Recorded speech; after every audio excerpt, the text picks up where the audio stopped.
Nostalgia is a hell of a thing. When I was a teenager, I ran away from home because I was terrified that if my parents ever knew that I liked other girls, it would mean an ice pick lobotomy at the nearest asylum. But, despite enduring the very real risk of losing a good-sized chunk of my brain, I still have sepia-toned memories of growing up in a 1950s traditional household with a white picket fence in a conservative small town. Of course, my own experience wasn't the only horror hidden behind the cheery conformist facade. A recent walk down memory lane has reminded me that there were worse and stranger things than homophobia going on in my sleepy little hometown. I'm from a place called Periwinkle Pines, named for its many majestic pine trees and dazzling abundance of periwinkle flowers. Its population was under 4,000 back then, nearly half of which were kids. Most families had 3 or 4 kids minimum. As an only child, I already stood out. I never knew exactly why I was an only child, though. I did ask at least once if I could have a sister or brother, and my mother told me that I was already a miracle and that it would be greedy to ask God for another. When I got older, I logically assumed that meant that she and Dad had difficulty conceiving and just got lucky with me. But in a religious, and dare I say superstitious small town, where there's not much else to do besides gossip, plenty of people had their own ideas about how my parents had accomplished their miracle. It didn't help that I seemed to have a touch of fairy glamour to me. I was always a little tall, but never lanky or so tall to seem abnormal. I was smart and funny, kind and charismatic, and a little more assertive than girls were expected to be in those days. Somehow, I always got away with it, though. I was also beautiful, with raven hair and violet eyes. The only violet eyes anyone in town had ever seen. When I hit puberty, I quickly developed what my mother demurely referred to as a matronly figure, though these days my millennial girlfriend enthusiastically describes me as thick with great big anime titties. I consider either of those equally acceptable. Of course, the clincher in the me being a literal miracle theory was that I actually had supernatural powers. Not big ones, though. Not at first. It was mostly mild telekinesis, able to move small items like cards just by thinking. But I could also make unlikely things happen if I tried, or slightly change the properties of objects, if only for a short while. My parents didn't know about any of this either, of course. When I realized I was literally magic, I was fortunately old enough to realize it was something I had to keep secret. I'd either be burned at the stake by the townsfolk, or hauled off to be studied at some Black Ops site. It was definitely scary to be gifted like that, but I'll admit that it also made me feel kind of special. But how did I keep such a monumental secret, you ask? Why, by taking up stage magic for a hobby and calling myself the miraculous Miss Mason. It was a hiding in plain sight sort of strategy. It had the benefit of allowing me to not completely hide my gifts from the world, while also providing plausible deniability for any slip-ups. Maybe it was reckless, but I loved attention, and for years, no one seemed to seriously suspect I was doing real magic. At least, almost no one. One day, just after school, I tried sneaking under the football bleachers in the hopes of watching cheerleading practice, which I admit was a creepy thing to do and I shouldn't have done it. When I got there, though, I found that the Darling twins, James and Mary, had gotten there first to smoke. I wasn't super close with the Darlings, but we were on reasonably good terms. Like me, they were the result of a rare single pregnancy and had no siblings aside from each other. They even had the same raven black hair as me. but their eyes were a brilliant baby blue. They had also, inadvertently, helped to confirm that I was only interested in girls. I thought Mary was cute, but not James, even though their gender was pretty much their sole distinguishing feature. "Oh, hiya, Veronica," Mary waved at me. "What are you doing back here?" "Hey, Mary. Hey, James. Is it cool if I join you?" I asked, as I pulled out my pack of Satin Stag cigarettes. I always had a pack on me in those days, and I had planned to smoke anyway, so that I'd have an explanation for why I was going there in the first place if I got caught. "No, of course not. But I thought you didn't need to sneak smoke since your parents were okay with you smoking at home," she said, as her brother offered me a light. "They don't mind, but I promised my mom I'd try not to let anyone see me smoke in public. She doesn't want to get hassled over it," I explained, completely truthfully. "Wow, you're so lucky your folks are so cool. I wish we had that kind of relationship with our mom," Mary said enviously, taking a furtive glance around to see if anyone else was in earshot. "She acts like a sweet little housewife, but whenever James and I misbehave, she sicks our dad on us like a bulldog. And she acts like because she's not the one hitting us, her hands are clean. Honestly, I'm not even sure which one of them I'm more afraid of." "Mary, darling, it's not nice to speak ill of our parents in polite company," James chastised her gently, nervously looking me over to assess my reaction. "Who says I'm polite?" I shrugged, blowing my smoke in his face. "Mary, if you want to vent about your folks, go right ahead. I won't tell anyone. Promise." "Thanks, but James gets it worse than I do. He won't admit it, but he does. I know this is kind of an awful thing to say, but James is the only other person I really care about. I just hate it when Daddy hurts him, and I think Mommy knows that, and sometimes hurts him just to punish me, and I really hate her for that." Her voice became quiet yet bitter with that last sentence, and I got a glimpse of something very dark percolating inside of her. James saw my expression shift from concern to fear, and immediately went on to damage control. "I'm terribly sorry, Veronica. You shouldn't have had to hear that. Mary's really a very sweet girl, she is. But she does have a bit of a vindictive streak that she can't always keep under control," James explained. "Yeah, Mommy doesn't know about my vindictive streak. Yet," Mary smiled. "Wow, I had no idea your parents were like that," I said sympathetically, debating on how much of my own situation I should share with them. "My relationship with my parents is a little more complicated. They're nice, they really are, and they love me, but they want me to start looking for a boyfriend, get married as soon as I'm out of high school, and start popping out grandkids. But I want to be a performer. I'm planning on moving to Sombermory after graduation and finding some work on Wonderstruck Boulevard. I figure after a few years of that, I might be ready for Broadway or Hollywood. My parents still know that, and I'm worried that I guess when they find out, I'm afraid they might take drastic measures to make sure I have the life they think is best for me. So, in a different way, I know what it's like to be afraid of your parents. It sucks. It really fucking sucks. Pardon my French." As I puffed my cigarette, Mary and James exchanged glances with each other, seemingly to speak in the near telepathy of intense familiarity that a lot of twins seem to have, reaching some sort of understanding. "I think you'd be a wonderful performer, Veronica. You're so pretty, and that magic act you did for the school talent show was amazing. No one was surprised when you got first place." As a matter of fact, I do recall hearing some people say that if they didn't know any better, they'd have thought you were doing actual magic, James remarked, with a provocative raising of his eyebrows. "That's a rather curious thing to say, don't you think, Mary darling?" "Not at all, James darling. Everyone knows there have been witches in Harwood County since Sombermory was founded nearly 200 years ago," Mary replied, though she was looking at me when she said it.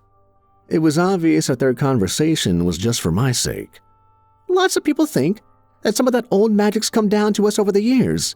It's not too much of a stretch from that to think that a beautiful raven-haired, violet-eyed girl who shuns all suitors and makes playing cards dance on her fingertips might have a touch of the uncouth to her." "Uncouth? How dare you?" I smirked, tossing my head in a haughty laugh. "She means uncanny. Eldritch. That's the word," James clarified. "Something from outside the known world that's alien and existentially disturbing. To most folks, at least." "But not you?" I asked cautiously. "Mary and I have always had an avid interest in the fantastical," James told me. "And it's an interest that's paid off, if you can believe it." "Paid off?" I asked curiously. "Yes, like your magic act, only we've kept the fruits of our labor a little more discreet," Mary replied. "It's not the kind of thing you show off to just anyone. Even our parents don't know."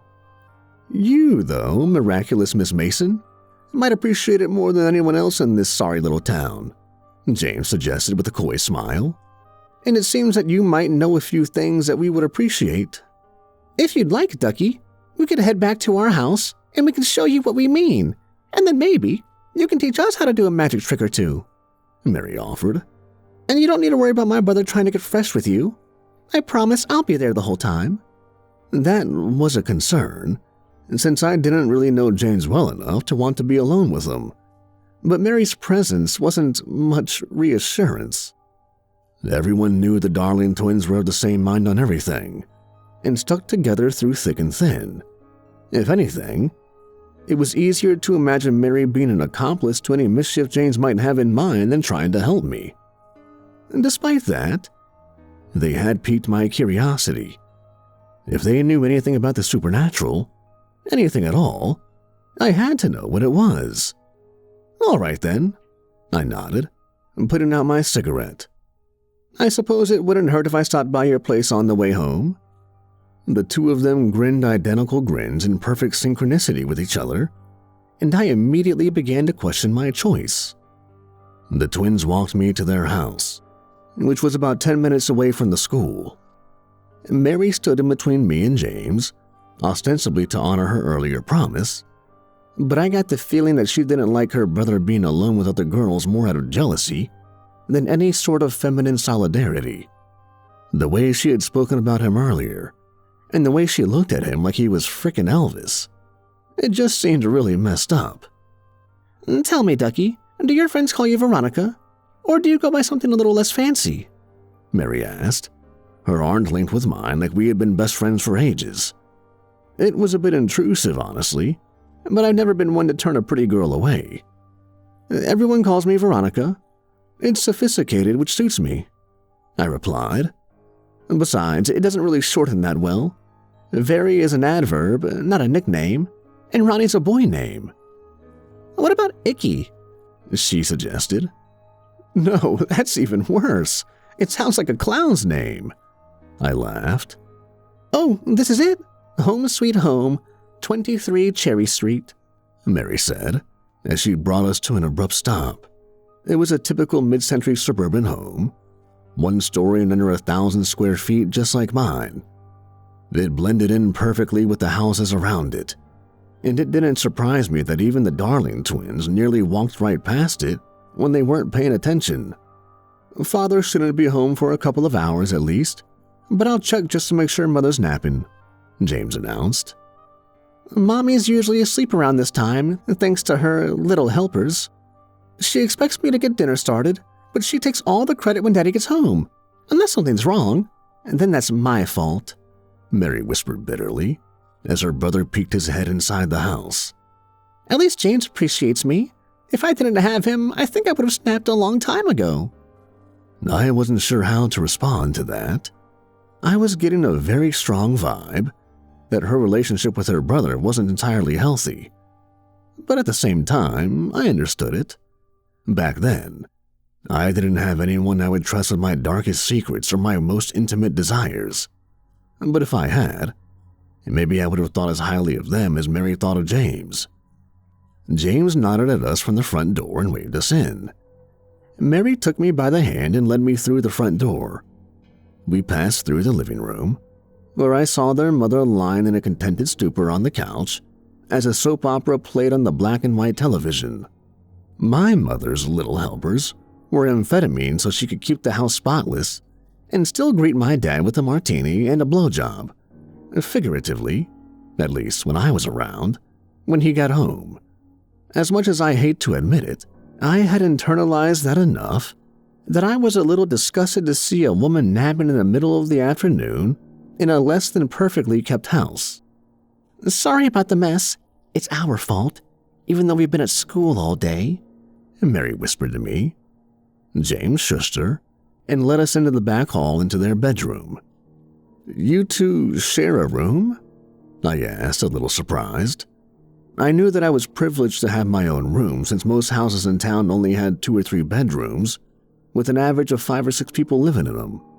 But it had always been my understanding that the kids' rooms were segregated by gender. "Of course we do, Ducky. We're twins," Mary shrugged. "We spent almost 9 months squeezed together inside of our mom, so sharing a bedroom is no big deal. Besides, it's more spacious than you might think." James grinned. He opened the closet door, theatrically gesturing to its interior. "As you can see, Miss Mason, here we have a perfectly ordinary bedroom closet." I nodded in agreement, politely waiting to see where he was going with this. He shut the door again, this time placing his hand on the wooden panel and closing his eyes in concentration. I skeptically arched an eyebrow, but when I glanced over at Mary, I could see that she was eagerly anticipating the results. When James lowered his hand again, she jumped to the other side of the door, theatrically gesturing as he opened it. Where before there had only been clothes on hangers, now there was a long, damp hallway, carved out of dark green stone with a vaulted ceiling, like it belonged to some ancient haunted castle or monastery. "Ta-da! Would you look at that?" Mary said, grinning from ear to ear. For a moment, all I could do was stare in disbelief. My rational mind told me it had to be an illusion of some kind, but I had no idea how such an illusion would be possible. I could feel the air that was coming out of the hall, and it was markedly different than the air from inside the house. It was colder, staler, more humid, and carried a noticeable scent of rot with it.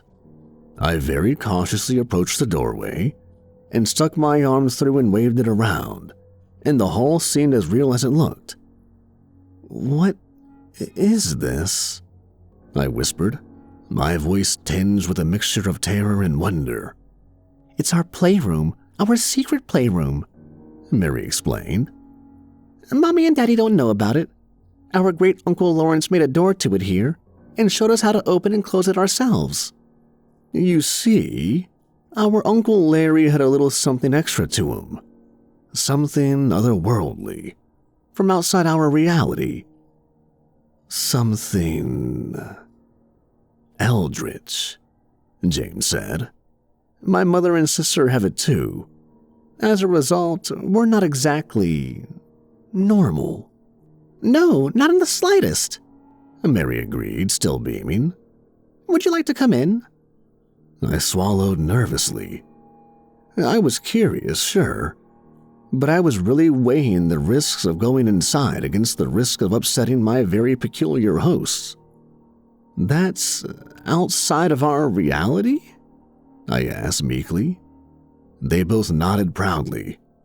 "Please come in. We promise you won't be disappointed," one of them said. I don't remember which. Or rather, I remember both of them saying it simultaneously, but for some reason, that's the one part I'm sure I'm remembering wrong. It couldn't have actually been that creepy in real life, right? I should have politely declined and made up an excuse to get out of there. Or I should have said hell no and run away as fast as I could. At the very least, I should have asked them to explain that smell. Instead, I just nodded.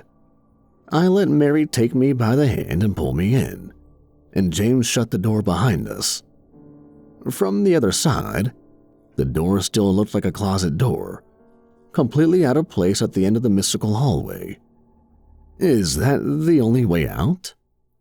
For now, but I've been tinkering with a device that I'm hoping will let me move the portal to other doors, James replied. I peered down the hall, but I couldn't see very far in the dim light. I could see a few lanterns hanging from the ceiling and a few rectangular doorways carved into the walls, but that was it. But the smell of rot was far stronger now. How far does this go on for? I asked. As long as we want it to, Ducky, Mary answered. The space here isn't like space back home. We can make the rooms appear in any order we want, and we can even redecorate this whole place with new things if we focus hard enough. I'm getting really good at it. With enough practice, I think I can even give this place an outside. As soon as James and I don't need our parents anymore, we're going to move in here and play house forever, so I want it to look nice for us. So, what do you think, Veronica? Are you impressed? Is this enough for you to swap trade secrets with us? James asked hopefully, as he put his arm around his sister. I wasn't sure if impressed was the right word, but they had certainly exceeded my expectations. An infinite, transmutable pocket dimension outside of space and time certainly put my magic tricks to shame. Allying myself with them and sharing in their knowledge of the preternatural was a tempting opportunity, and I think I would have said yes if it wasn't for one little thing. Why does this place smell like death? I asked softly. The twins exchanged glances, and James gave his sister a reticent nod. Yeah, I guess it's better to get that out of the way sooner rather than later, Mary sighed. This way, Ducky. Just try not to scream, okay?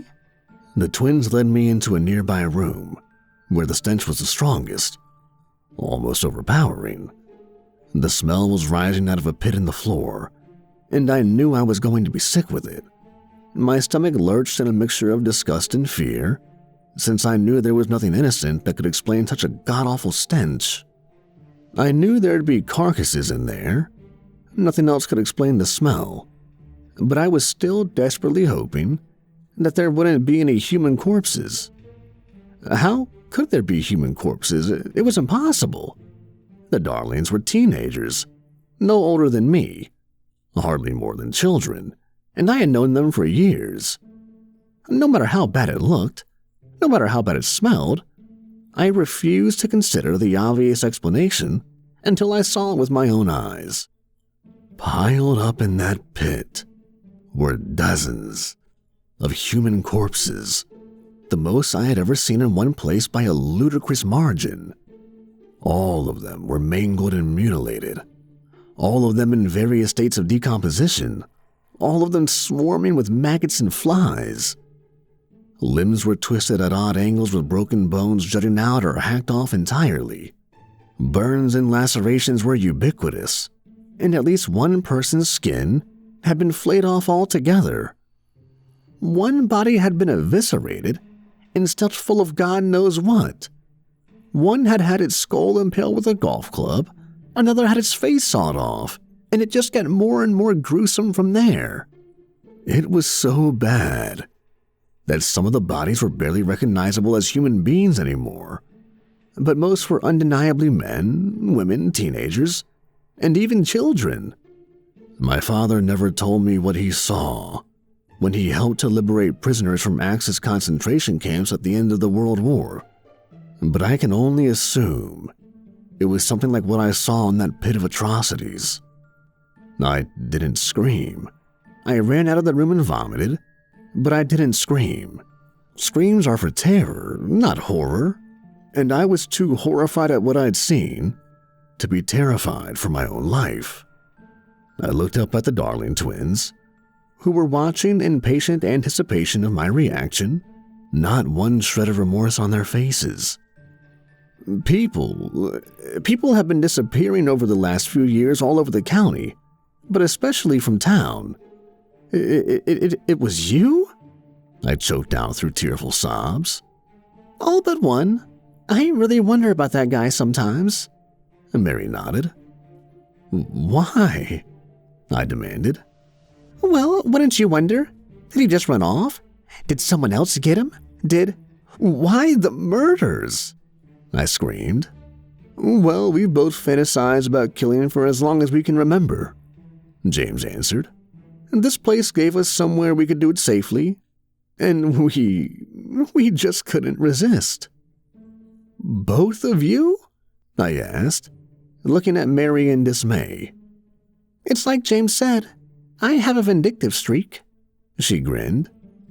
Look, Veronica, we like you, which is why we're being upfront with you about this. Yeah, we lure people in here to be tortured, killed, and then chucked into a pit, because that's how we get our rocks off.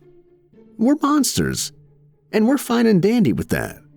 But you, miraculous Miss Mason, you're more useful to us alive. So we're willing to let you use this place for whatever you want, in exchange for you putting on a private magic show now and then. That's not such a bad deal, is it? And we'll even seal off the morgue so it doesn't stink up the rest of the place.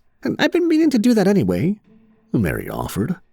I stared in horror at the smiling twins, their eyes twinkling like dying stars in the abyss. They made no threat about what would happen if I refused their offer, since none needed to be made. Fighting them would be far too dangerous. They outnumbered me, they were clearly more skilled with violence, and I still didn't know exactly what they were or what they were capable of. I did have a clear shot to the exit, but they could see that as well as I could. They were toying with me. If I ran, I was prey, and I wouldn't get far. So, I decided that maybe I should give them what they wanted. You want a private magic show? I sobbed, struggling against the moral and physical revulsion I felt. I forced myself upright and pulled out my deck of trick cards. For my own safety, I had never shown anyone else the full extent of what I could do with those cards, but the darlings had earned themselves an exclusive premiere. I shuffled the deck with a practiced flourish, and I saw the twins' faces light up in wonder as each card was illuminated with a magical aura. I tapped my index finger on the back of the deck, and as I raised my hand into the air, the cards rose with it, fluttering around and around in their axis, their faces changing with each rotation. I spun my arm around and around, creating a swirling vortex of playing cards between me and them. Think of a card, any card, just don't tell me what it is. Have you, I stammered. Have you picked one? They both nodded, eager to see what sort of trick I would do. Are these your cards?